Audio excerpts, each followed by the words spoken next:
So Miles, I caught your panel at Brighton Music Conference, and yeah, it really intrigued me, a lot of the stuff you were talking about, and you were chatting about life as marketing director at Toolroom. You were talking about helping grow artist socials up to 30k.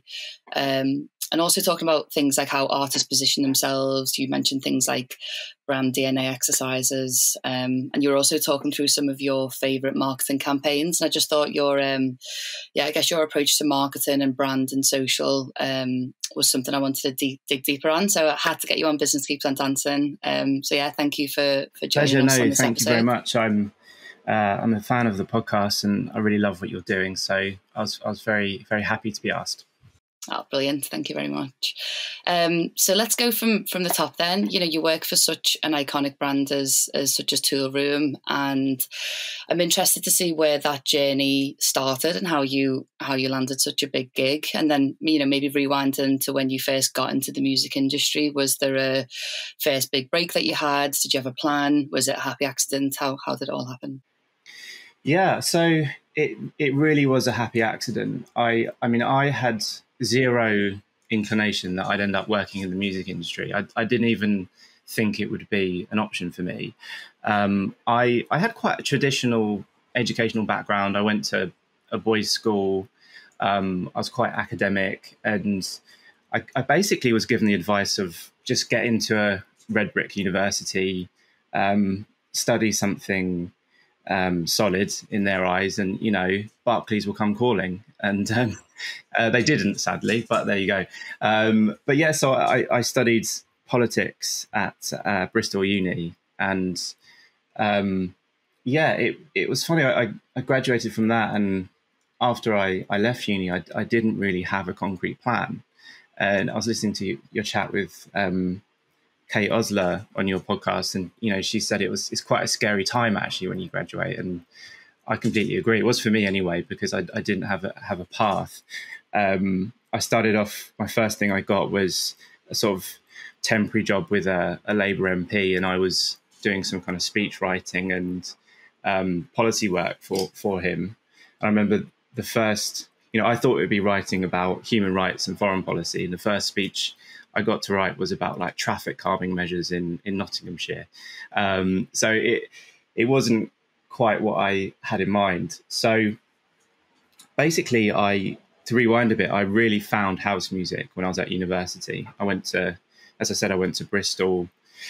I don't know if you've spent much time there, Sean, but that for me, it's like an amazing city of a melting pot of cultural influences and music and sound. And I found it was really inspirational, actually. And I found a love of house music when I was there. And it really touched me, really moved me, and I found it quite liberating. And like a lot of people who find a love of music, the first thing I did is I went out and bought a set of really cheap belt-driven decks and started collecting vinyl and trying to join the dots for myself, learning about the culture, reading about the culture.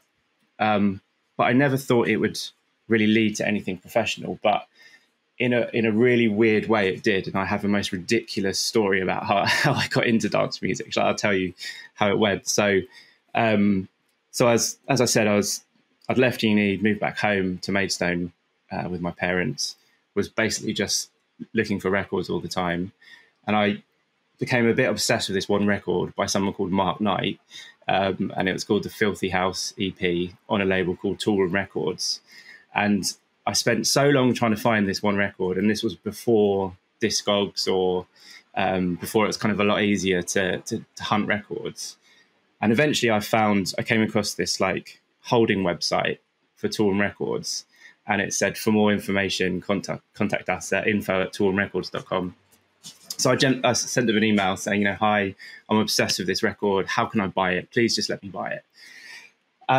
And little did I know that back then they'd literally just launched the website, and Stuart Knight, who's now my boss, founder of the label, he was so enamored that the website was working and someone had emailed them that he like uncharacteristically replied saying, hi, you know, thanks for emailing, tell me your address and I'll send you the record. So I did. I sent my address over, and he was like, that's next door. So it's just ridiculous thing. And actually, my childhood bedroom, weirdly enough, overlooked the tool room. Like it's the story of Toolroom is that it was built in Mark Knight's dad's tool shed. He built his studio in his tool shed, and literally this record that I was obsessed about for months, this fairly niche house music record, was made next door to my parents. So it's insane. A ludicrous story, really. And I always, when I tell that story, I always think I'm not sure how transferable that is to people looking to break into the music industry. Don't go around knocking next door just to see if someone's got a tech house label. But it was that was my entry in, and I basically hung around them long enough that they gave me a job. That was my first ever job with music. I guess there's an element of was it luck, but you wrote that email. Someone else didn't write that email. Therefore, someone else isn't sat there as marketing director at Toolroom. What was that? What was that first job when you started out? Well, it was very much in the labels like nascent days. So I was just like a very junior label assistant. I was sending records out in the post, making the tea, doing like assistant work. But I guess the thing that I brought to it, I always say to people that are asking advice about, okay, well, how do you impress once you get in and you get your foot in the door? Like, how do you get that first good bit of getting noticed in the first few months? I was pretty good at writing. Like, that was the thing I could offer. I was a pretty good copywriter. So I was able to write quite good press releases and describe house music quite well. And Mark and Stu are both super articulate in person, great presenters, much better than me, but they both, agree that copywriting isn't their thing. So that's really the little niche thing that I brought to the business. I could describe the music well. And back then, press was so much more of a big deal. Getting reviews on a record would make or break a record. And similarly, getting radio play and having the presenter sort of read out a bit of the press release actually had a bigger impact on the performance of a record than it arguably does now. So that was what I was doing. And I was only there for a few months before I went to another label. And then I obviously came back to Toolroom later on after I'd had a bit more success in my career. But it was a case of joining the dots culturally, digging for records, as you say, writing that email, being proactive. Very random. I happen to live next door, but that's how I landed the first job. And what made you want to go back to Toolroom? So I'd been out of music for a while. So my basic trajectory was first job at Toolroom. Then I went to another label called iIndustries, which was part of Universal. So it was kind of an interesting mix of major and independent. And then I left the sector and I went into the educational sector as a marketer. The story behind that really was that I'd had some success at this iIndustries label, but the industry at that time, sort of mid-2000s, pre-streaming, post-physical, margins were like super tight. And it was in decline. You look at graphs of the industry over the last 20 years, and that was a major dip. So there weren't as many opportunities. So I left the industry, and a lot of the universities at that time were recruiting youth marketers because they were becoming more and more competitive with each other. So I spent some time in the educational sector, and the boys at Toolroom literally called me up randomly one day in 2012 and said, we've got the business to quite a strong point, but we're not doing a lot with the brand and we're not doing a lot with marketing. So would you like to come back and be the label's first brand manager? And looking at that now, I think that's such a massive leap of faith from them, because I think there were probably more qualified people out there that could have done that job. Toolroom at that time was really, it wasn't a small thing. It was dominating Beatport. It had sold out Brixton Academy. It was certainly already very successful. So it would have been a very attractive job for a lot of marketers, I think. So I'm always forever grateful for them for giving me that chance.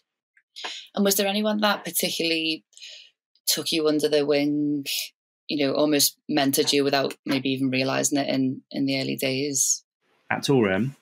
At Toolroom, but yeah, I guess just starting out in the music industry in general. Yeah, definitely. I mean, Stuart and Mark, both of them have done that in different ways. They've got a interesting kind of mix of skills and qualities. Mark is someone who super creative, boundless energy, won't take no for an answer. He'll have, 100 ideas. 50 of them might be insane and 50 of them might be genius. But he's this bundle of energy, and I've kind of happily ridden his coattails at times in terms of his like pure ambition and momentum. Stuart's much more analytical and practical, and thinks more about the financial side of things. Super commercial, can close a deal, and both in their different ways have imbued me with a lot of confidence, and really put their faith in me. So they've both been great mentors, and their father actually, who is a big part of the business. He we say Toolroom family a lot. It's a big slogan here, but it is genuinely a family business, and the whole Knight family do run it and operate it. And their father, Ken, who is a successful drummer back in the 60s and set up loads of different businesses and exited them. He brings this like razor sharp commerciality to Toolroom, and he's mentored me a lot as well. And I've learned a lot about the margins and the business side of things at a label. And that, I think, directly led me to my success at Toolroom Academy and setting that up. So yeah, those three definitely. So I'm interested to understand what makes Toolroom. And it's such an iconic brand. It's, I guess, survived the test of time. Is it people? Is it the culture? Is it the, quality of output? What to you makes it unique? Yeah, it's a great question. I think we've done a lot of work on trying to understand this ourselves. And I think what makes a good marketer and brand manager, brand director, is a really granular analysis and an understanding of your brand and your strengths, your weaknesses. For me, it's a mixture of things. I mean, I have to say, first of all, the sheer quality of the A&R team, the consistency of our music releases, I think, is what underpins this business, and all the offshoots that we have from it really come from that. And the label was designed in order to give what they call get out of free jail records to DJs. Like, that's the point of the label. It's the purpose. That's why Mark Stewart set it up, because they wanted to be the label that a DJ reached for when the party was flagging. You put it on, a Toolroom record comes on, and bang, you're back in the game. And I think that requires a certain level of A&R quality and just skill in finding the best music out there. So I think that has always been the underpinning story and quality of Toolroom. And then I think another unique thing about Toolroom is the fact it's quite approachable. And that's something that our fans are massive on. Like, we did a really big rebrand project in 2014. And part of that process was we had focus groups with loads of our fans, invited a load into the office, did a load virtually with our international fans.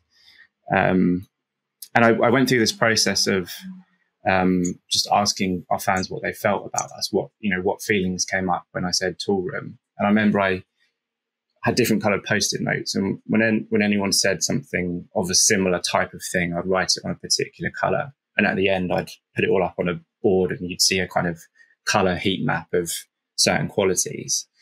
And the word approachable came up a disproportionate amount of time, which is quite strange for a record label. Like, it isn't the first thing you think of when you think of a music brand, approachable.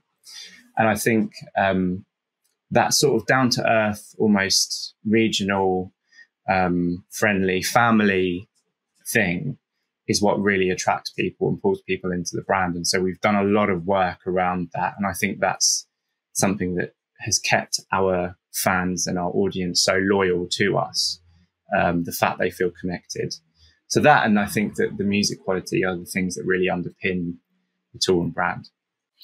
I think so many brands in the music industry, and specifically what I see quite a lot with festivals and events, is more of a monologue and more of a shouty broadcast. Yeah. This is what we are. We need to get this message out and sell this many tickets. And very, very few promoters really understand the importance of creating a dialogue, and whether that's using social media to invite engagement back and not just broadcast, but also, you know, hear it from the horse's mouth.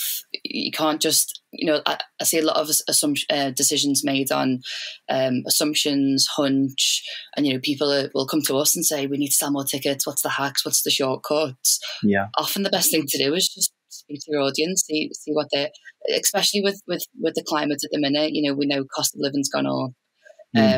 The market is oversaturated, and we've all seen a bit of a rocky summer of sales, but I see very few people actually speaking to their audience to find out, you know, is it affordability? Why aren't they going to events? Do customers feel like it's oversaturated, or have they fell out of habits because of COVID? You know, you don't know until you speak to them. Yeah, completely. I think I'm just a massive fan of like qualitative research in general. I just think for me, I glean so much more from a conversation with someone or a group of people than trying to do research through I think we're obsessed with scale and big numbers. Like, let's do a survey to 10,000 people and see what they feel. And there's so much good marketing that comes from really strong qualitative research. And for us, it was super illuminating. And again, I think the thing about Toolroom and what's different, even myself, I probably know a lot of our fans personally and would consider quite a lot of them as friends. So when you go to Toolroom events, it feels like there's this kind of the barriers down between the brand and the fan. And I think where we've done that really well, it's been some of our best marketing. And I think with Toolroom Family as a brand concept that we've done, there's this interesting juxtaposition of Toolroom being this big, like, global thing, and this work we're doing on an almost like intimate superfan level. And I really think the space between those things is where there's really fertile marketing content. I read an article, like a lot of marketers in my generation, by Kevin Kelly about the power of the superfan, power of having 1,000 fans. And it's so true. I think that, you know, there's this modern obsession with like scale and exponential scale in your marketing. And actually, you get this really disproportionate ROI on your marketing if you spend a lot of time on your super fans, because they become your sales force and they spread it out for you. And yeah, it's something that I'm really proud of that we've done within that area. And I think a lot of brands should look at it, because there's a lot you can glean from that sort of more focused work with your super fans. How do you go about executing that theory in a campaign? So, for example, you've got events a part of Toolroom, you've got the label, you've got social in general, where you're trying to build a community. How does that manifest in your campaigns when you think of the superfans theory? Well, to an extent, it's like an always on thing. It's what I like to do is like seed it into the brand so that it's part of how we talk and radiate ourselves. It's a kind of personality trait as much as a campaign. How does that look? Well, for example, we have a separate email list for superfans that they get information before anyone else. So on a weekly basis, we'd be sending out a little quite deliberately underproduced email as if it's been written as you would personally to a friend.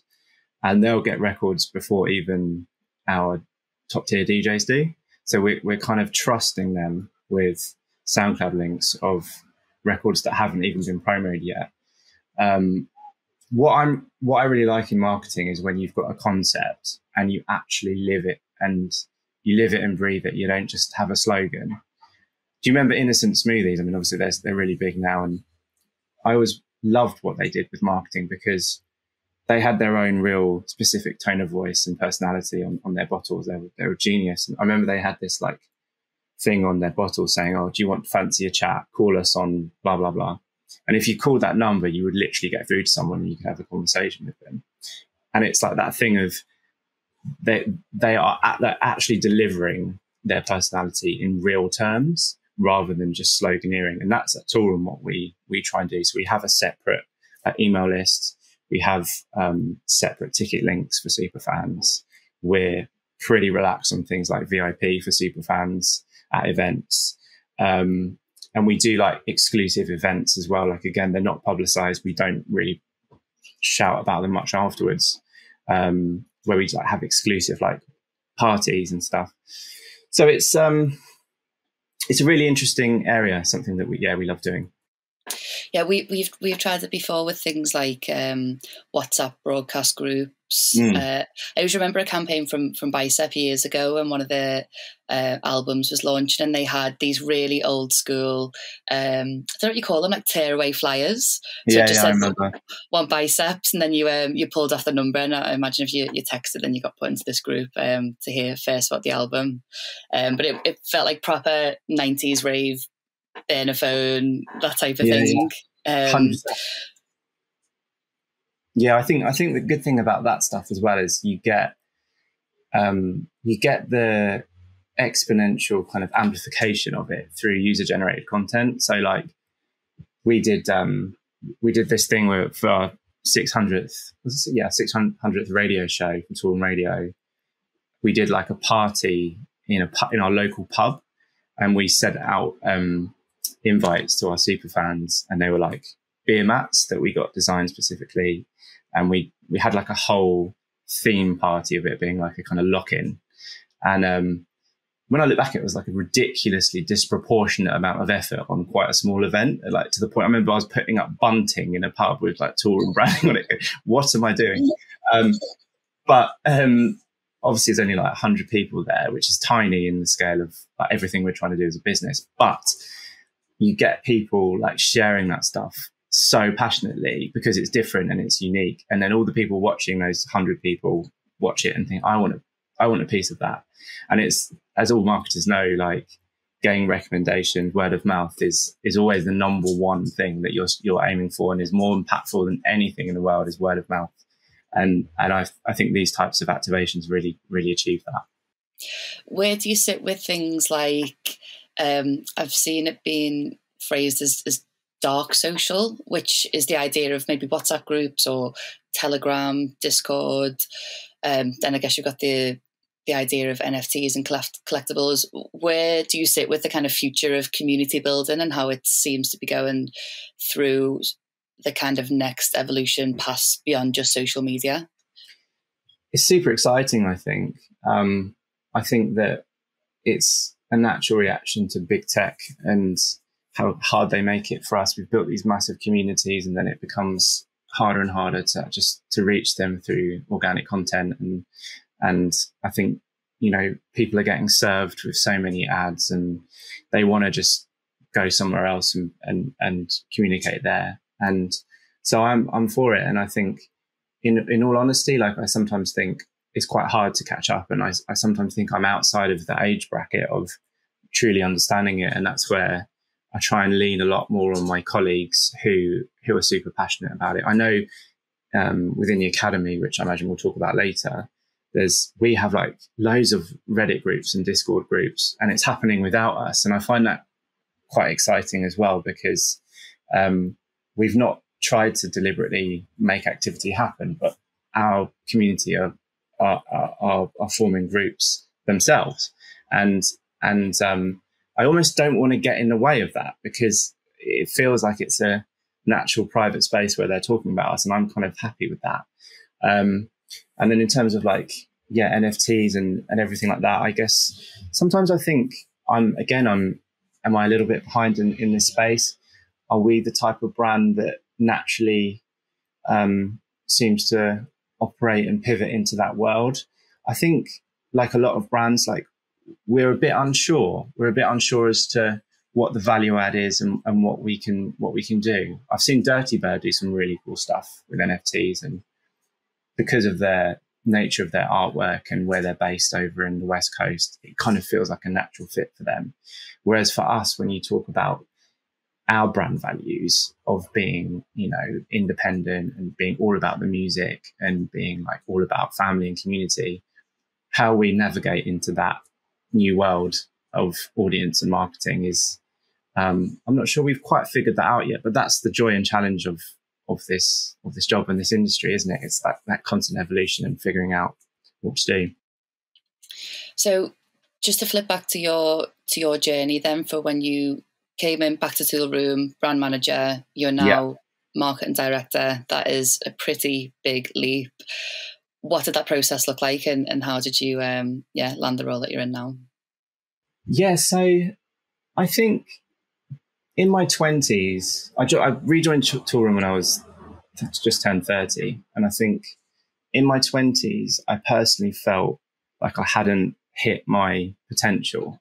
I was doing some good stuff, but I felt a little bit frustrated that I wasn't quite where I wanted to be. When I joined Toolroom, rejoined Toolroom, I think it was really good timing for what the company needed and what I needed. It was that sense of just like it being the right time and the right environment for me to thrive. I think as someone who's kind of naturally, I think confidence came a bit later to me in life than it has other people. And I think that joining Toolroom really, really built my confidence up, because there was this company, this brand that was there to be grown. It had everything there ready. You had this amazing quality product, these really talented creative people, and they just hadn't made a couple of the right moves into the brand. So I just came in and did some stuff that I thought was quite obvious. I as I said earlier, I think the rebrand of the business in 2014 probably cemented my role in the company as someone who can deliver. I think that it was a big risk what we did, and it paid off eventually. So I think that's one of the reasons why I was probably pushed on. I did notice like a step change in my performance, in my confidence, in the way I was acting, behaving, the way I was being. I felt different after a couple of years of being at Toolroom. And as I said earlier, Mark and Stu, they definitely, in their different ways, the way they've mentored me and brought me through, just gave me so much confidence and probably got me out of my own head a bit and made me worry less about things. And I could just go and deliver some good work. So yeah, it's been a kind of an interesting 10 years. And then I guess building the Toolroom Academy as well probably cemented that, because it's a new income stream. And I think being really like super, I don't know if it's a nice thing to say, but like when you bring income into a business, then it is a different ball game in terms of your career progression. And if you put your head on the line to deliver numbers and bring them in, then, opportunities and reward comes from that. So yeah, it's a mixture of things. Yeah, talk me through Toolroom Academy, because I think it's it's pretty insane that you've worked your way up the ranks at Toolroom, then also pitched in an idea for basically a new business within the business, and then got that off the ground, and it's already in double figure profits, I believe. Yeah, thank you. Yeah, double-digit growth. I think it's been definitely a really rewarding part of my career. I think, where did it come from? So, as I said earlier, I'd been working in education for a bit, and at that time in my career, I did feel a bit lost and a bit like, what am I doing here? But looking back, it kind of all comes full circle. I learned a lot about student acquisition. I learned a lot about just the sheer numbers of people that are looking to learn. And I guess that stayed with me. But then when I got to Toolroom, there's a number of things that got us towards this idea. First of all, the sheer number of demos we were getting like 1,000 demos a week sometimes. So there was this massive segment of people that wanted to send music in and wanted our feedback on it. Secondly, I noticed whenever we put out content that was like, how to get your demo heard, something like that. And it would be okay content, not like mind-blowing content. It would get a disproportionate amount of engagement on it. So that made me think, okay, there's this appetite for that information. There's this massive segment of people that are sending their music in. why can't we get into this space a bit? So we set up a partnership initially with a company called Fader Pro, and we started filming production tutorials with artists. These are like to a penny now, like they're everywhere. But I think back in the day, it was quite an innovative thing to do. We were amongst the first to do it because artists back then were more reticent to show their creative process, either because it maybe seemed a bit uncool or because they didn't want to give their secrets away. But I think we were kind of early on that. And so we did that. And actually, it was the launch of that idea. We did it at ADE. We booked a small studio just to launch the fact we were doing it. We got Harry Romero, who's an amazing producer from New York, come in and do like a live masterclass. And I remember watching that happen. And I was watching the people watching him. And I'd never seen such concentration in like the iPhone era of someone just watching, like locked in on someone. And in all honesty, I remember seeing the whole business in that moment. I could just see like the courses, I could see the live events, I could see the added products we'd go on and do. So yeah, it was a case of then of building from there. And now we've got to the point where we've got, a very healthy suite of production courses. We launched the first ever degree backed by a record label in the world, which was awesome. We've just gone into tech. So we've now built our first plugin, which we released a few weeks ago.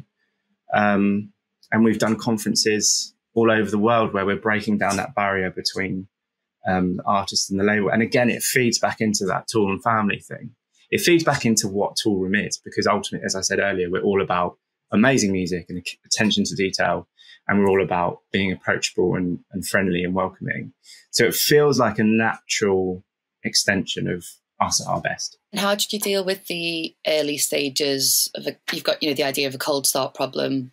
I was reading a book called The Cold Start Problem about how Uber basically started from scratch and the kind of growth hacks and growth mechanics of how that happens. You see similar things with Facebook, Tinder, Airbnb. But I think it's a really interesting problem that a lot of people do face, because you get cold start problems with social channels, you get cold start problems with new businesses, and how do you find the audience and how do you sell it in? And then there's a process of learning, adapting, being humble enough to say this is actually completely different to what it started out to be, but that's fine. We'll go with what works. And what did that process look like? Yes, great question. So I guess it was easier in the sense that it wasn't truly cold, because I had this amazing brand that I was diversifying. So I wasn't starting from zero. And the demand was kind of there. It was kind of there for the taking, I think.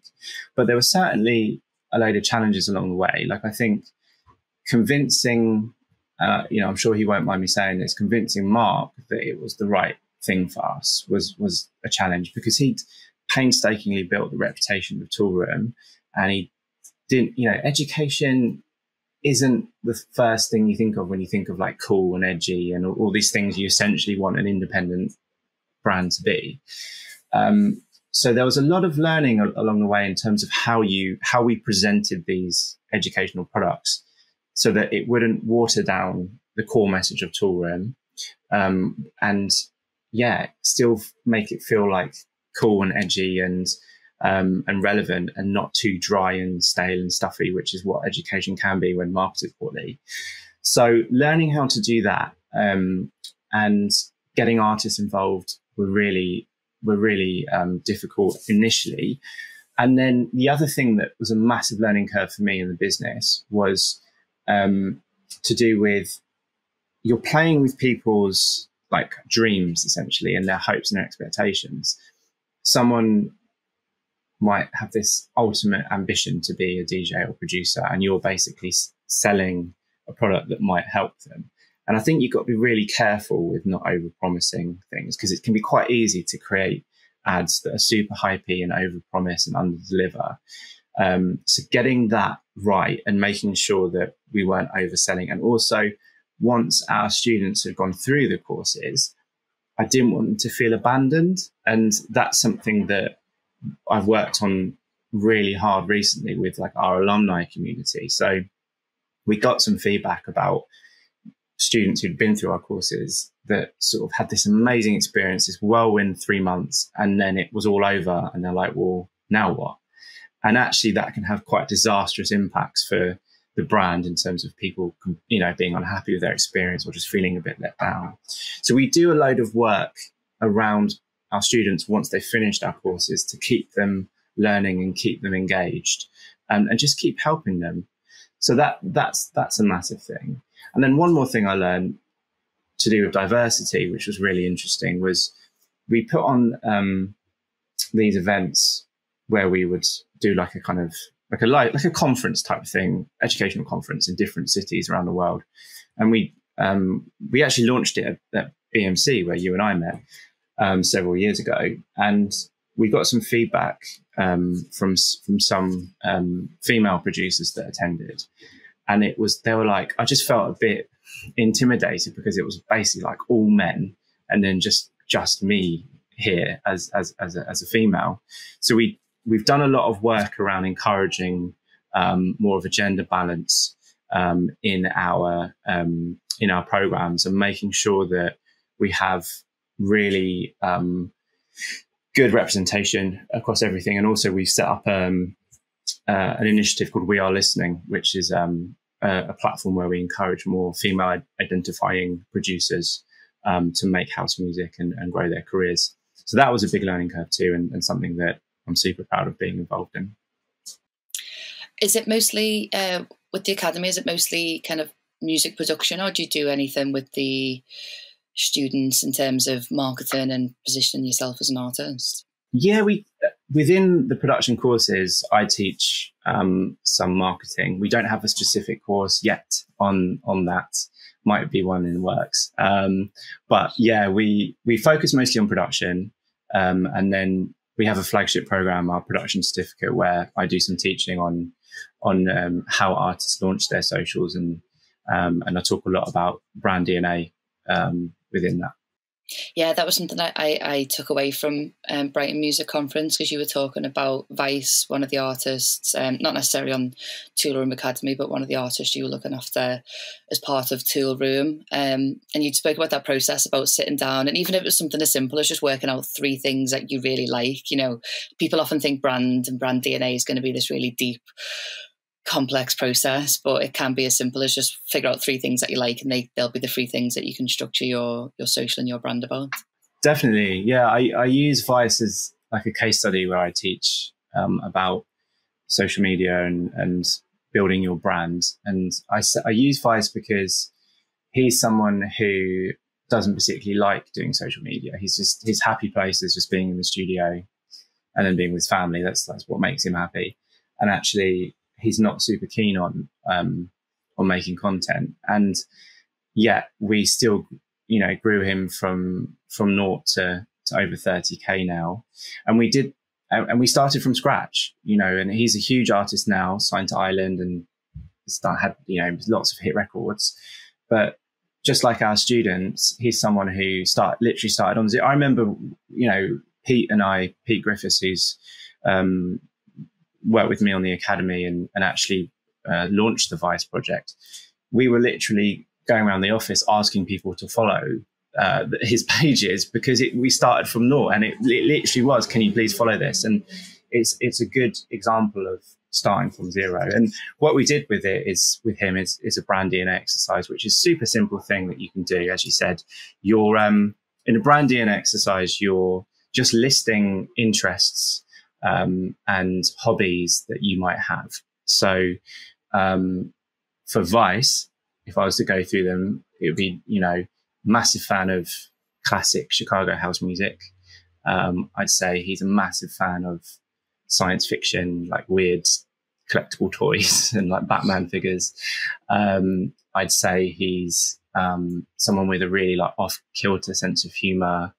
I'd say he's someone who loves hardware production, and I'd say he's someone who's a big family man. So these are just like different things about him that make him him.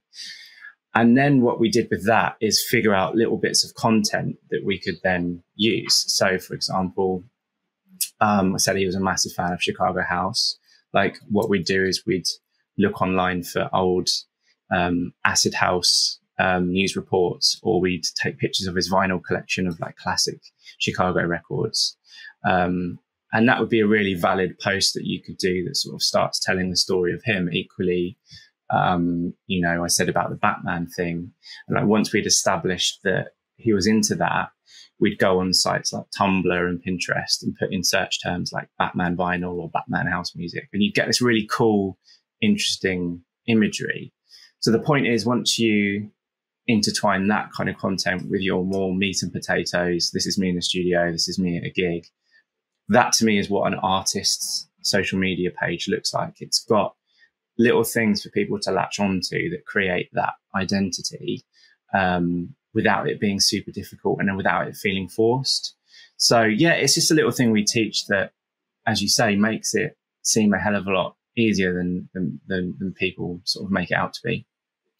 And is there a balance between kind of quick, simple hacks, and then you've got your longer term, you know, strategy building, content pillars, you know, always producing value added content? Because I find that a lot of people jump straight to the second step in terms of throwing so much effort into creating amazing content, and it looks really good, and it's, you know, kind of following whatever trend is happening. But, you know, a lot of brands that we work with in the early stages, when they're trying to grow from zero, they kind of miss a trick on just, you know, almost teaching the algorithm that you're a person. So logging on every day and engaging with people or other pages or customers, and giving Instagram something to, or not just Instagram, the social platform, something to feed off. Because I think if you purely go on, from a broadcasting point of view, and you just, you know, it's great content, but it's just getting pushed out and there's no feedback, then you're giving yourself a harder job to you know, get better reach and be served in front of more people. Yeah, it's so true. And my perception of new artists, and I don't know if it's the same for startup businesses, festivals, labels, but because they've put so much effort into this product that they're building, there's this sort of mentality that they just need to present it and people will come flooding to them. And as you say, it's sadly not as simple as that. And essentially, you need to get in and get your hands dirty and start liking other people's content and commenting and just using the native features of that particular platform that it wants you to be using to get up the algorithm and start seeing some performance. And that's something as well that I find with a lot of new artists. They want kind of, my sense is they want it to be perfect from the start, and actually it isn't. You just got to get in there and get your hands dirty and get commenting and get connecting with people, because, you know, otherwise you run the risk of just spending all this time making this really interesting stuff and no one's listening, and you're not, you know, you don't have the community there sat there waiting for you. So yeah, completely agree. Do you find artists struggle to decide which platform to be on, or do they need to be on all of them at the same time, or should they pick one and double down? I think the latter. Like I think that in our scene, I think if you had to focus on one as a new artist or a business, I do think Instagram. If there's a gun to my head, it would be that. I know that's a really basic and simple answer because it really depends on something, but Instagram would be the one for me to focus on. But I think that in general, you can spread yourself quite thinly if you try and do everything. But yeah, I think to kind of contradict myself as well, like, you might want to just focus on the platform that feels more natural to you and your personality and where your audience sits. That's the other thing as well. Like, I'd start with really trying to understand who your audience is and who you're aiming for. If it's a lot younger, then obviously TikTok is something you might want to think about. And Facebook still has its place for, you know, outside of the capital cities. Facebook still is really important, and there's a hell of a lot of people on there. Instagram, I think, is the sweet spot certainly for new artists and brands, but you've got to do your research on your audience. But in general, like, yeah, if you're a new artist or new business starting out, just nail one platform and just absolutely like smash that. That would be my advice. And when it comes to marketing a record launch, which I guess is a completely different hat that you need to put on, talk me through the process of what goes into marketing a good record launch, and also what goes into the making of a bad launch as well. What should you try and avoid? Yeah. Well, at Toolroom, like, I do think our strategy is slightly different in the sense that our most creative and vibrant campaigns are about the brand. So that's the thing that we try and funnel people into, to follow the brand, buy into the story of the brand. And then once they have joined our community and then we're serving them different products, we've kind of won at that point. But if I was to look at, say, releasing a track and coming up with a campaign for it, first of all, I think about what's the objective, and it can be different things for different records. It could just be we really want to target certain DJs and get underground credibility on one release, or it could be that we want a massive crossover hit. But being really clear on objectives. Say a recent release we're working on, Casey Light's Daydreamer. It's one of our records that's out at the moment. So say the objective for that might be achieve 30 million streams in 1 year of its release. So I'd consider that, and then I'd probably go, okay, what's the strategy to achieve that objective? What are the different strategies? What are the kind of driving decisions we're going to make to achieve that objective? So the strategy for Casey Light's Daydreamer might be, number one, we want to position Casey Lights as the next MK. It might be number two, we want to make this the festival anthem of 2022. And number three, it might be, we want this to be a really credible record that then crosses over to mainstream popularity. So they might be our three strategies. And then from those strategies, you derive different tactics that are going to achieve those strategies. So it could be, we're going to, make a load of really good on sale content that's going to deliver our commercial message, and the creative of that is going to really match what we're aiming for strategically. So we want intelligence, summer vibes, we want positivity. Another tactic might be, okay, we're going to make a documentary about Casey Lights to present him as this new artist that's, the most credible young British talent coming through. And then it might be, okay, we need to get crossover here, so we need to get this on Love Island. It can go as granular as that. So the way we look at it is, objectives, the number of strategic drivers we're going to achieve, then loads of different tactics that we're going to employ to make those happen. And what are some of the best record launches that you've worked on? I think the Vice work was really, really strong. Going from his initial records through to Feel My Needs, which I think is fair to say one of the most, the biggest house records of the last 5 years. What I really liked about that was that we kind of told the story very gradually over quite a long campaign of different releases. And we had some that were purely setting up the next one. And it felt like it was all inevitably leading to this big crossover record that we had. But if you look at the campaigns, funny enough, they were super lean when I think about it. You compare some of the campaigns we've done to achieve the kind of crossover success that we have compared to some other major labels. The investment is tiny compared to what majors might put in to theirs.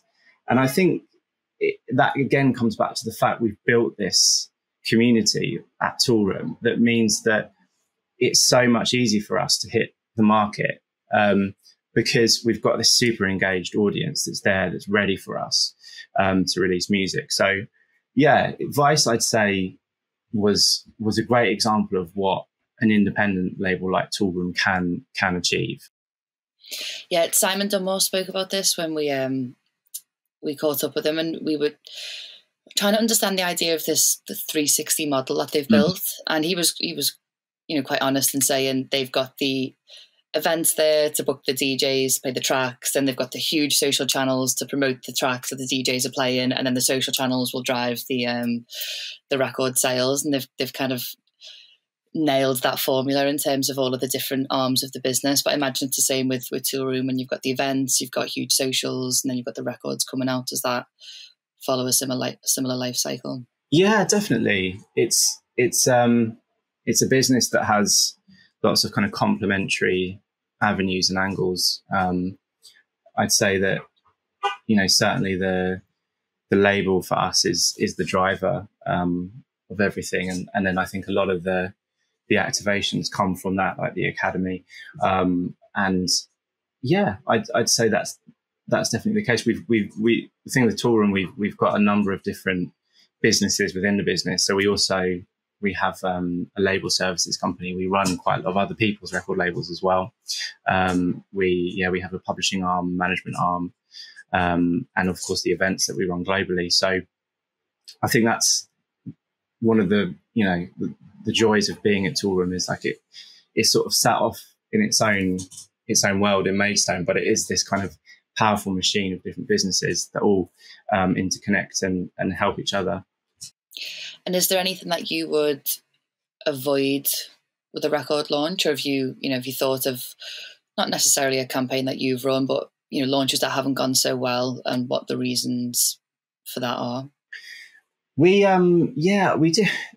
There's times, I think, where you can get into the trap of, in my opinion, making a load of content that's trying to impress the key decision makers at like Spotify or radio. And I think you can fall into a trap of writing campaigns not for the actual audience of people consuming it, but for like the business behind it. So there's times at Toolroom we've done these really intricate, involved campaigns, and I've thought to myself, we're doing this to tick a box for Spotify or for Apple, more so than to really truly engage our audience. And I think that's a problem that you can go down, and it can end up being it can end up watering down your message and being quite expensive. The other thing as well is when you try and get a record to cross over and it isn't quite happening, and people aren't quite accepting it. I still think sometimes that marketers can kid themselves that you can really change people's opinions on a track. I think, say with Feel My Needs, it took on this life of its own because it connected to people's hearts and minds. And our marketing content really just, kept that going. It kept that advocacy going. But you can't kid people. You can't, like we have a saying at Toolroom, you can't kid the kids. You can't change people's perceptions. If they're not feeling a track, you've got to like let it go. And that can be quite painful when you've invested in it and you really believe in it. But sometimes you can get caught into let's make another video, or let's do another massive ad campaign. And you've got to learn to kind of walk away. So it's getting that balance between, knowing when the audience has said no, and when you feel that you've given everything you can as a marketing team. So when we're thinking about Toolroom, you're working across so many arms of the business. You're starting a new arm of the business yourself. And I guess I just love observing people or brands who deliver excellence and generally who are the best in their field at what they do. What does a week look like for you as marketing director at Toolroom and also across the academy? Yeah, there's a lot of, I guess, juggling those two things. I mean, in all honesty, I've been in almost like secondment to the academy for the last year. So, I have to shout out my colleagues in the marketing team that have been holding it down, without me, largely because the academy's been so successful that I've been focusing really, really hard on that. But in general terms, my week is very varied. It's a lot of managing people, sitting down with people, checking that they know what they're doing and they're happy. I think there's a lot of dealing with numbers. Like the higher up you get, I find you kind of get further away from the thing that made you, the thing that you really enjoyed. Yeah, 100%. Like I love copywriting. I love being involved in campaigns, but unfortunately, like I'm essentially trying to guide a team to do that now rather than getting stuck in myself. But yeah, to be more specific, I do a lot of work around product development at the Academy. So I'm constantly thinking of ways we can innovate and create products that are a bit disruptive and will drive revenue for the business. And on the marketing side of things, I guess it's ensuring we're telling the story of the brand as we want to, ensuring that the performance of our socials is strong, ensuring that the quality of our content is good. But as I said, we've got an amazing team, and I think I have to say throughout this podcast, if I've said I at any point, I really mean we. Like, it is such a team effort here. I'm just representing really a load of very talented and amazing people that work tirelessly behind the scenes. So yeah, it's for me, it's like just making sure the team are happy and have everything they need to do the amazing work that they're doing.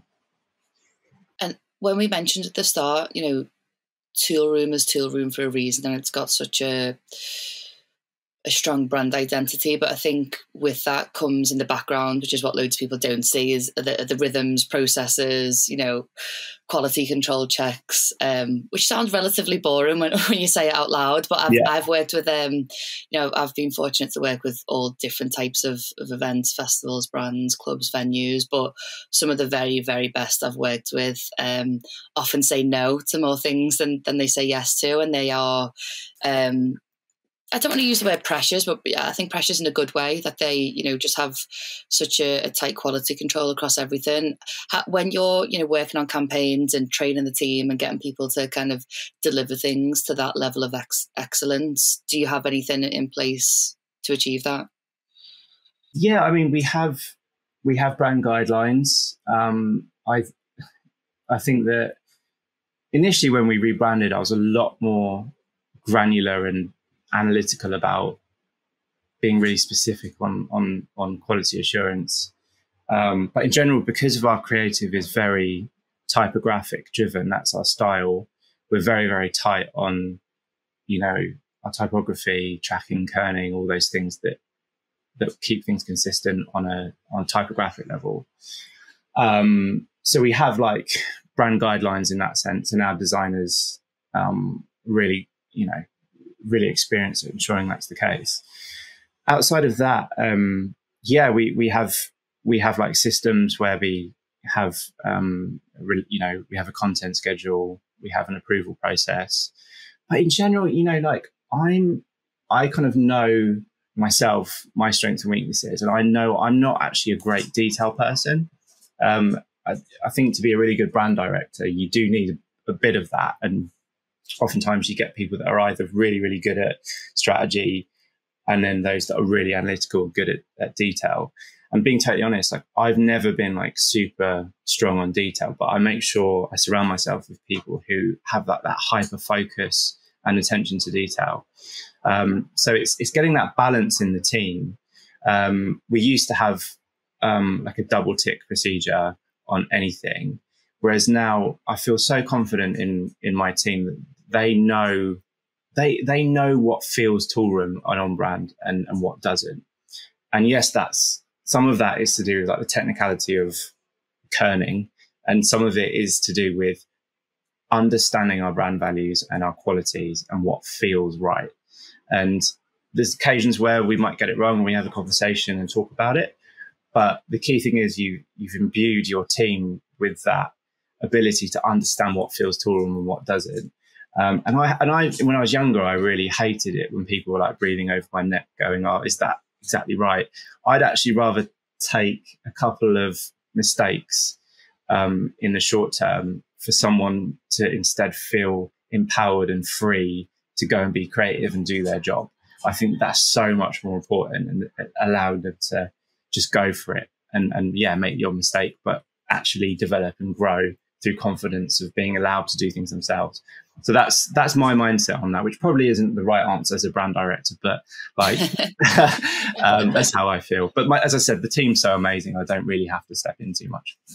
No, I think it's a nice way of putting it. Rather than micromanaging with a million processes and 10,000 sign-off checks, you should actually focus on making sure everyone understands the brand, what the brand is, what the brand isn't, and the vision, and then they can use their intuition to apply that where it's needed. It sounds like a lot of that will have come from the rebrand process that you went through in 2014, which helped reset.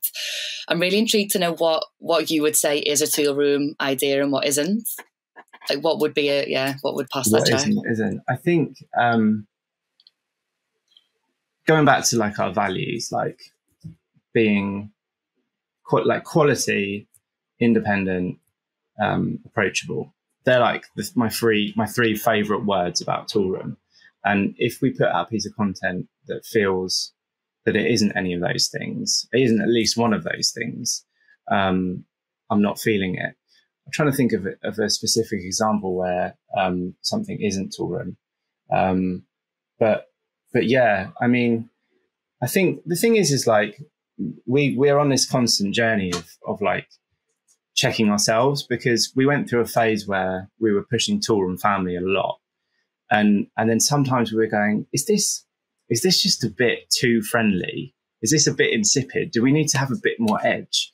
And so you find as a brand, you're going back and forth a little bit between different energies and values. And at the moment, our focus really is about club culture and reconnecting with club culture. So we had a really, in some ways, successful lockdown period financially, because the business reacted to that by changing our release schedule to more streamable music in the context of there being no clubs. So as much as it was a hideous time, obviously, for all involved, we weathered it pretty well. But the impact of that has been, we feel now, a little bit like we've disconnected too much from like authentic, organic club culture. So at the moment, the tone of our socials and our content is all about that. It's like, I don't want to see stuff that's too friendly and too welcoming. Actually, I want it to be like, we're about the club. It's a bit more, this is raw. This is what we're here for. So we want to get back to that a bit.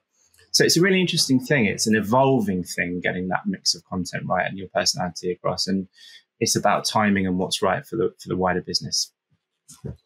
When you look back on the rebrand from 2014, what was the why behind that?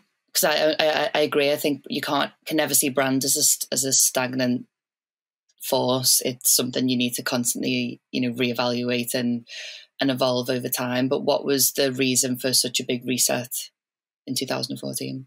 We'd done a big anniversary campaign the year before, Toolroom 10, and we were like just obsessed with scale. We were like, we want to be like a mini ministry. We want to be massive. We want to be this massive dance brand that speaks to everyone everywhere. We did a massive world tour. We did TV advertised comp, which is quite a big deal for an independent label. At that time, it was much more expensive than it is now on TV. And we did this big back catalogue album. And in that whole process, I think we realized that the business had got bigger than the brand, if that makes sense. Like we had this enormous scale and great revenue, but we'd lost a bit of like meaning and identity. And at the same time, we noticed in electronic music, this was when EDM was exploding. And then there was that reaction to it with deep house. And we'd kind of flirted a bit with EDM, but also really our heart was more in house. And it resulted in 1 week we'd have like a Hardwell record out, and then the next would be a Dusky record. And the problem with that is you kind of fall in the gap because you're neither one thing or the other.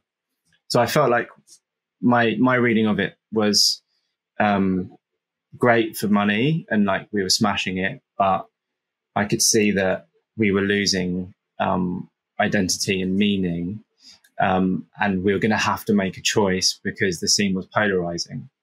So we went through a process of talking about that and talking about what it would mean for us to reconnect and reset what the label was and what it stood for. And in the end, we decided to stick with what we were passionate about musically and leave behind a certain type of musical decision making. And we combined that with a visual rebrand as well. And I think that's the thing that's really important with branding is aesthetics is like the last bit. Like for me, the fun bit is the analysis of strategy and really like getting into what's right on the product, what's our audience saying, you know, all that classic 5 Ps of marketing. The promotion bit is the bit that's last. So yeah, it was reacting to the landscape, the environment, and what we did is we repositioned the label as being about house, tech house, and techno, which seems really obvious now based on what Toolroom is, but back then that was quite a bold statement to make, I think, and combined it with a new visual, and it was called Reset. We launched it with 3 artists, Vice on one hand, Mark Knight and Adrian Hour, representing our musical space through people. And we took quite a big hit for a couple of years. And I remember going, oh my God, have I plunged this label into disaster? Is this the end of my music career? But you take a risk and it paid off. I was listening to your podcast with Simon Dunmore and the book, I think it's by Seth Godin about tribes. It's so true, and that's another thing that was changing at the time. The media landscape was changing, and it was all about building those online communities that were your tribe. And you can't do that by having a really broad offering. You've got to have something quite specific and niche. So we did that, and it paid off in the end. And it got towards 2015-ish, and that's when Vice really took off. And he really, for me, paved the way for the new Toolroom and what we could be and what we could be musically, and Mark as well, who came to the party with some great records. And it's got to the point now where when people see the T on Spotify, they know it's quality, they know it's us. And so yeah, as a brand manager, now brand director, I think that's job done when people see your logo, people see your T, and they have a feeling. It's the same thing I have with Nike. Whenever I see the tick, it makes me feel something. It makes me feel empowered to do physical exercise. That's what great brands do. It's that feeling that you give your audience when they see you. So yeah, I think it comes with a level of building trust with people, in terms of a trust that you expect a certain quality or standard as well. And the example that got me thinking about that was Boomtown. So Rory, one of our senior strategists at Mustard, wrote an article recently about the uncomfortable truth about why your tickets aren't selling, which is a pretty hot topic on everyone's mind at the minute. And his approach was to look at, okay, which festivals are selling, and I guess it's trying to understand, which brands thrive in a recession, because I guess it's almost like survival of the fittest. And the ones that were still killing it this year were the ones with really strong brands. Don't get me wrong, really strong products and offering, and quite remarkable production. But Boomtown, so Dulcie Horn, who runs the marketing for Boomtown, shared it and said that Boomtown this year had sold out with no lineup. They came out and said we're not going to release the lineup for different reasons, and arguably maybe one of the most expensive tickets in the market, and they sold out without a lineup, which I thought was brilliant. But then I thought it's not that any festival can think, oh, I can sell out without a lineup now. It's more that people trust Boomtown so much in their quality of delivery that they can market the whole thing without a lineup, because people know when they get there it's going to be of a certain standard and it's going to fit within a certain tribe of person, etc., etc. But I thought it was a really powerful tool and a powerful way of looking at it. But when I think about brand, it's such an intangible nut that everyone's trying to crack, and everyone's got different ways of saying it. It's a word that probably gets thrown about in many different contexts. When you think of brand, and in particular with that branding process, let's say I'm a festival, I want to rebrand my festival. What's the process, or what comes first for you? I agree that the visual stuff comes last, but where would you start with a brand and how to position it?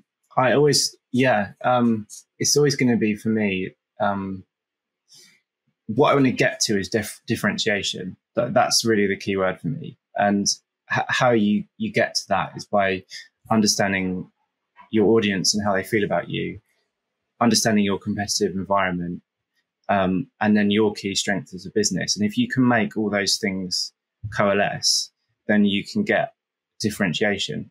I think that's the key challenge. It's something I learned at Toolroom and at universities as well, actually. When I was working at a couple of universities, and both the universities I worked for were really towards the bottom of their league tables, and they sat in a really similar pool of other universities that would be their competitors. And the challenge was like, how do you find something distinctive for people to latch onto when you've got essentially a load of similar products or brands? And it's definitely true, I think, in the event space, especially when you're seeing lineups having less diversity in terms of difference between them.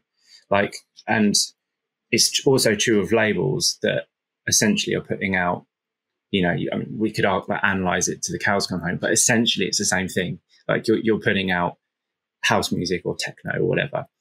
So finding differentiation from your competitors is the key thing. And I think you achieve that through, as I say, complete understanding of the competitive landscape, a really granular understanding of your audience, and some really honest conversations about what is our product and why is it different and how does it serve our audience. Once you've figured all that out and you land on your differentiation, then you can make some really cool creative. And that's really the easy bit and that's the fun bit. But all that bit beforehand, all that analysis is marketing. And it's something that people don't necessarily understand from the outside. They think marketing is just, let's make some nice design or make a nice video and post it at 6 p.m. on Instagram with this hashtag. Yeah, that's all part of it. But it's all the stuff before that I find intellectually quite stimulating and love talking about. Are there any other brands in the music industry or potentially outside that you use as a benchmark or inspiration? Yeah, outside of music, I love Nike. I absolutely adore their work. And it's been a massive influence on my work at Toolroom and especially the Academy. My favorite ever campaign is one Nike did called Find Your Greatness, which was, it was quite innovative at the time. It sounds obvious now, but they were amongst the first people to use non-athletic, quote unquote athletic people in their campaigns to talk about the sort of empowerment of people doing physical exercise. And they're so good that Nike is so good that they could write copy and put it up on a billboard, and you take away their typography and take away the tick, and you'd probably go, that's Nike, just from the way their tone of voice, just their attitude, their spirit comes across. I love Nike. I think they're so inspirational. I, again, use them a lot with the Academy, particularly in our marketing, constant reference point. Within music, I'm a massive fan of Anjuna. I think for their purity of their brand message, it's just so they found their niche and they are absolutely nailing it. And they've done it on their own terms, and they're almost like a major now in their scale. They've really scaled their business so cleverly, but their actual brand is, again, it's so pure what it stands for, and the execution of it is just sublime.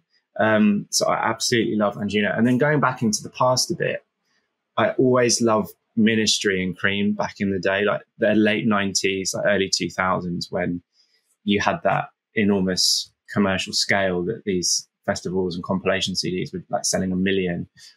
And there was some really iconic brand work that they both did. Ministry particularly, they managed to I remember they put out ads that on the tube they'd photograph real clubbers in the moment, looking it'd be 3:40, 1 a.m. and they'd have a really big photo of the club going off, just really, really clever copy. And what they did was they managed to balance being a bit disruptive and a bit on the edge of being a bit sort of, I don't know what the word is, not too, not corporate. They weren't corporate. They were a bit naughty, but they were also this massive mainstream operation.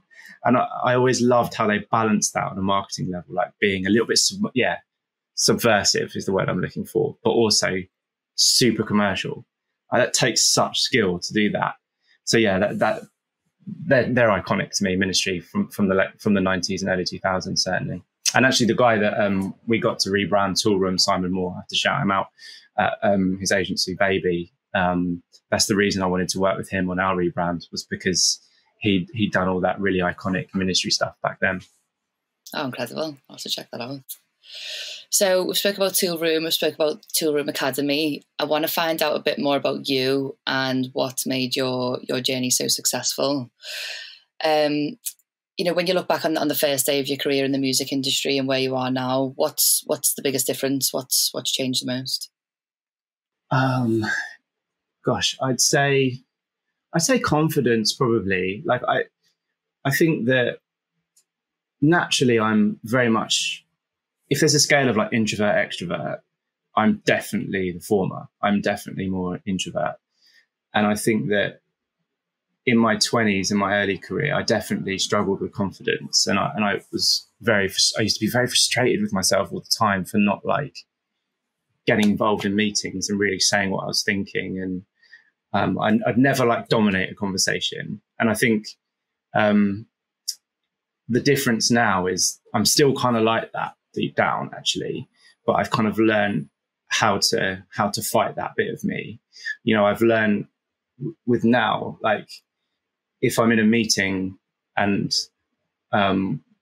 say with the marketing team, and it's like Friday at 4 p.m. and we're all a bit knackered and a bit drained, the leader or the leader of the team has to be the one adding energy into the fire. You've got to be chucking the coal into the fire, and you've got to be the one getting it going and making yourself look stupid if you have to, just saying stuff. And that's the thing that I struggled with when I was younger. I'd very much be more passive in that moment. And the difference between me now is I've learned how to kind of find that energy to get that going. And equally though, I am passionate that you don't have to be really extrovert and out there in order to be successful in life. And I think that there's a lot of qualities that you can have as a natural introvert that you can use to your own advantage. And I think I have, and it's certainly worked here at Toolroom.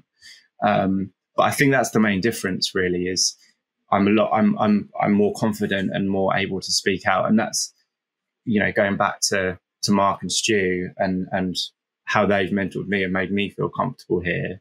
That's been such a big, you know, a big win for me is their help in, as I said earlier, getting me out of my own head and caring less about, you know, worrying about things. They're people who, you know, they honestly will back you.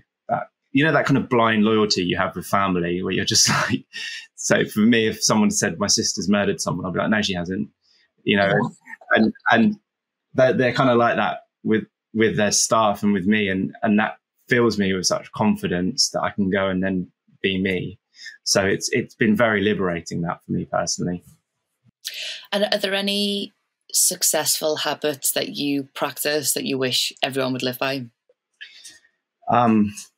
Listen more. I think it's such an underrated thing, just to listen more. And,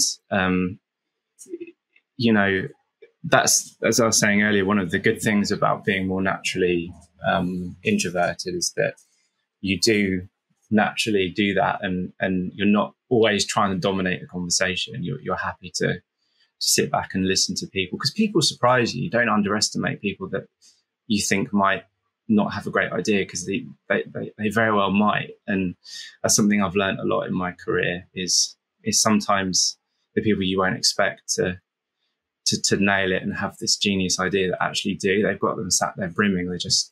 You need to listen more. And the other thing is like read widely, read deeply, read widely. Some of the more successful things in my own career have come from reading or studying.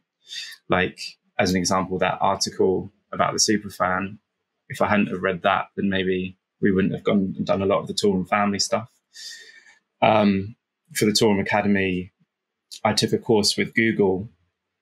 Like a lot of marketers of my generation, we did this particular digital marketing course with Google. And that was actually one of the reasons that I thought Toolroom as a brand could pivot into online education, because I'd seen it with Google. And if I hadn't have done that course, then I wouldn't have thought of Toolroom Academy. So yeah, listen, read, study, all those like bookish things that sound a bit boring, but I think are important. Yeah, I completely agree. Just on the point of listening, I think, especially in the music industry, it's so often, the loudest person in the room is the right one, because they're just, shouting above everyone else. And I used to struggle with that, I guess, in the early stages of my career. Anyone who's kind of getting into a new industry, you tend to avoid conflict, and you kind of just go with what the loud people are saying. But then I read this article, and it was called "How to Avoid Bad Arguments." And it's not treating arguments in the sense that it's, a shout and match. Most people have a debate of some sort every day in work. And they were speaking about basically a lot of people. I guess there was that article, and there was a TED Talk by a lady called Celeste Headey. I think I've got her name right. And she talks about 10 ways to have a better conversation. And some of them are so simple. But she mentioned some quotes. One of them was from Buddha, who said, if your mouth is open, you're not learning. And that always stuck with me. But anyway, the article that talks about basically how to avoid bad arguments said that most people almost try and debate in a way that protects them from their argument being brought down. So they'll, over-exaggerate the opposition's argument, or, there's all these different tactics that people, subconsciously do to try and protect themselves from, I guess, rejection on their own idea. But this article pushes for, I think it's called the Iron Man argument, where they say, until you can articulate someone's argument back to them even better than they can describe it to begin with, only then have you got a platform to then put yours forward. Otherwise, you're just two people shouting at each other. Love that. That's so true. Yeah, I love that. And I read a book, it's by Susan Cain, Power of Introverts, called Quiet, the Power of Introverts. And there's a lot of similar stuff in there. And it also kind of it covers how like the prevalence of groupthink and the kind of idea that the best, even the best ideas come from this sort of open plan world that we live in, where it's about, group thinking, brainstorming together is like the only way that you can work. And actually, it's a really interesting book because it says it's just as valid to just, go off on your own and have a moment and read and think. And that's kind of what I'm like. I'm someone, no, it sounds bad, but my best ideas for myself come from spending time almost on my own, or thinking about something really deeply on my own for a while, then leaving it and not thinking about it. And then the idea comes. And that's just the way I work. That's just the way my mind is. Whereas for others, it's all about this communication of ideas and back and forth. But I think for me, like, I love working in environments that allow either way, however you're minded, to thrive. And that's something that hopefully I bring here, is like, not everyone's the same. Some people are really bolshy and super extrovert, and some people are more quiet and insular and contemplate more. But that doesn't mean they're not contributing, doesn't mean they've not got good ideas. So yeah, that's something that's really important to me. And I also think that, sorry to Shine, I think as well, like from my experience when I was younger, I remember going to conferences or just meeting people with similar job titles to me that seemed so like impossibly big and grandiose and important. And I remember thinking, oh, I'm never going to get there. Like, there must be something different about that person that I don't have. And actually, having got there myself, there isn't. Like, I wake up every day going, how am I going to do this? Have I blagged my way here? Like, that's still there. So, I always encourage anyone who's listening that's at the beginning of their career journey, who thinks it's an impossible leap to get to sort of director level. like it isn't like, and there's nothing different about me than anyone else. Like you can totally do it. And I'm always keen to shout out the fellow introverts in the audience, because if I've done it, then you certainly can. Yeah, I totally agree. I actually think the only difference between me and the start of my career, I guess, comes with experience and a bit of technical, a bit of technical skills, but a lot of it is down to, I think it's a superpower to be able to articulate an idea well. And I think lots of, basically a good idea not articulated well is a bad idea. That's something I've really learned over the years. And I guess, working in strategy, simplicity is always key, really. And I've become really mindful of things like fluff. I read this book called Good Strategy, Bad Strategy, which kind of came from a kind of client experience. And we were kind of going through strategic work, and they were like, it's not strategic enough. And I was like, I literally sat on my laptop and Googled what is strategy. Because I was like, no one's ever told me. Yeah. And I landed on this book, and it's by Richard Rummelt, and he talks about fluff. Fluff is basically a sign that you don't know what you're on about in layman's terms. So when you see people talk about things in really big words, if you can just articulate something in the most kind of direct, simple terms, I think you've really understood it. So that was one. I wouldn't say it's a superpower I've completely mastered, but that's something I've always tried to learn.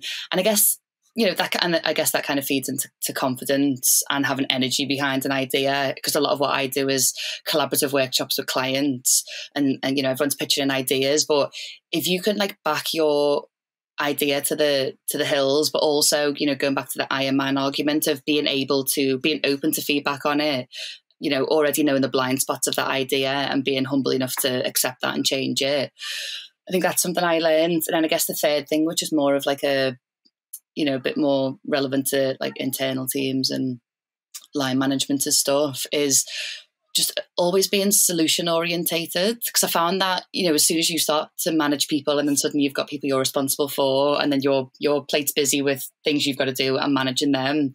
When people come to you with problems all the time, you realise it gives the person above you so much extra work. So I realised, I'd go to Rob, who's RMD in the early days, and be like, I've got this problem, and he'd just constantly go, how do you want to fix it? Just give me something I can give it a thumbs up or a thumbs down. So I was like, right, okay, it's obviously really annoying them that I keep coming to him with problems. So then I'd think, okay, I'm going to come to him with a problem and my ideal solution, and then all he's got to do is give me a thumbs up or a thumbs down. And then over time, then suddenly it just gets to the point where, we just have to approve anything. And I used to hate getting things approved. It used to wind me up. Not because I don't want feedback, but it's more like I'm a doer. I like to get things done. Yeah. And I found the process of approvals was slowing me down. So I'd always try and get in the mindset of whoever's approving this, what could they possibly feedback on this before I've sent it? And I'd always try and address that up front. And, it's things that come with time and experience. But when I look back, I think it's nothing massively technical that I've really learned. It's more just almost like softer skills of just how to communicate with people and deal with people and manage expectations, I think has been a big part of it. Yeah, that's such good advice. You're so true. If that's something I've noticed with new members of staff here, it's easy to spot mistakes, but you really shine through if, exactly as you say, this is an issue I've spotted and here's a solution. You're like, wow, you'd be surprised. People don't do that. And it's such a good, simple bit of advice that can get your reputation up internally so quickly. So yeah, great shout. Yeah, there's a concept called the Permissionless Apprentice, which you can use it in different contexts, but it's not just talking about actually being a role of an apprentice, but it's more do things without being asked to. Because I used, again, going back to my own experience, I used to find a bit of software that I wanted to use, and I'll send it to Rob and say, oh, can we use this? And he's like, well, how much is it? Is it worth it? And I do is kind of wait for his approval to do things, whereas I just started, if I wanted something to change or a process to change, I'd do it and not really ask and just say, I'm going to do this, by the way, just as a heads up, rather than I want your approval to be able to do this. And then over time, you just really trust people to just crack on then, because you guess you're showing you're thinking outside the box and not having to, I actually think approvals are like the death of productivity. What you should try and do is get people to test their own logic. So it's not coming to you saying, can we sign off this campaign? This is my idea for the campaign. This is the thinking behind it. Do you want to test my thinking? Rather than than actually approving the nuts and bolts of it, if that makes sense. Yeah, love that. So if you reflect on all of the success that you've had so far, if there's one thing, let's say someone's starting out now, they want to know how to get to where you are right now. If you had to put your secret to success down to one thing, what would it be? Gosh, that's a big question. One thing. I think for me, I think that I don't know if I can think of one thing. I mean, certainly a mistake I think people make is they stay places too long. And I think one thing I did was I did move around, and if something wasn't working for me and I felt like I'd made everything or taken everything from that experience or from that position, then I was quite ruthless about leaving and moving on. I think sometimes in the music industry, there's a tendency to, because the experience can be so fun and it can become part of like your identity, like I'm a music person, I work in music, it's cool. You can kind of lean into that a little bit and end up sort of not really being reflective as to if you're growing and if you're moving on. I've seen people in that kind of mid-career slumps where they've stayed too long. They've just enjoyed that ride of, you know, the fact it's cool and it's music. Whereas I think if you're a bit more, if you're ambitious to get to higher up in a company and all the perks that come with that, then you've got to be quite brutal about thinking, have I taken everything I can from this? Am I better off moving on and trying something else? Because one thing that I think helped me was I've been in some different industries and at different labels, and it all kind of coalesced at the right time when I found the right place for me. So I actually moved up quite quickly with the rebrand of the new academy, and that cemented my reputation and I was off. But I think all of that came from a lot of moves beforehand in my 20s.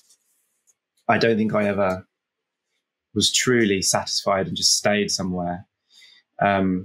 Maybe that's not always a good thing, because sometimes it is good just to enjoy the moment and live in the moment. But I've always been super ambitious and quite critical of myself. So I've always had that drive to push on. So yeah, I don't know if that's quite a rambly answer, but I think that having the courage to assess if something you're not learning anymore, you're not growing anymore, and being quite, you know, ruthless about moving on and trying something new. I think that's how you get up higher quicker. Don't just cling on and stay somewhere forever and hope it will change for you, which is easily done in music because it's hard. It's hard to move around. There's fewer opportunities. Supply demand means, you know, it isn't always an employee's market. So I know it's hard, and don't be afraid to try other industries as well. That's, you know, there's this kind of thing, oh, I can't leave music. Like you can, and you can go and try other stuff and learn and come back in again. And I think it adds a lot to you as a person. Oh, 100%. I think the music industry can sometimes be a victim of copying and pasting. And, you know, once one trend happens, everyone just does a launch in that way because someone's done it. But I always try and look at football, sport, film industries, fashion, and try and extract that back. But, you know, to go away and actually work in those industries and understand the nuances of them and bring them back, I think is a real advantage in this industry. But thank you so much for sharing all of your insight. I think you've just been so honest about all of the, you know, the secrets to your campaigns with Toolroom, the innovation that you've achieved with the academy, but also your personal journey, you know, mastering the art of promotion, and I guess how you've personally developed throughout your career. So I just want to say thank you for sharing that. I found that so insightful. I'm very nosy. I love to know how people do things and why they do them. So I've thoroughly enjoyed it. Pleasure, Sean. Thanks for having me. Thanks, Tom.